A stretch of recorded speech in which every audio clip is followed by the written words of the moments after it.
ஹோட்டல்னு போனாலே ஃபர்ஸ்ட் நம்ம மைண்டுக்கு வர்றது பட்டர் நானும் பன்னீர் பட்டர் மசாலாவும் தான். அதே டேஸ்ட்ல வீட்லயே பன்னீர் பட்டர் மசாலா எப்படி செய்யறதுன்னு பார்க்கலாமா?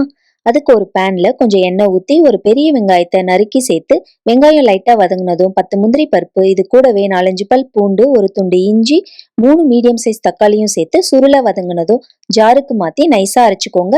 இன்னொரு பேன்ல கொஞ்சம் எண்ணெய் பட்டர் போட்டு காஷ்மீரி சில்லி, ரெட் சில்லி, கொஞ்சம் கரம் மசாலா, ஜீரகத்தூள் சேர்த்து லோ ஃப்ளேம்ல கலந்து விட்டு அரைச்ச பேஸ்ட்டை இதுல கொட்டி தேவையான அளவு உப்பு போட்டு மீடியம் ஃப்ளேம்ல 10 நிமிஷம் எண்ணெய் பிரிய குக் பண்ணுங்க.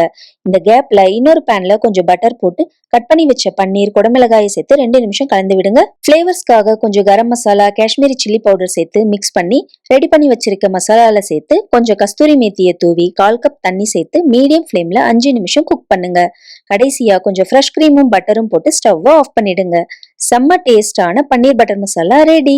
அல்டிமேட்டா இருக்கும். ட்ரை பண்ணி பாருங்க.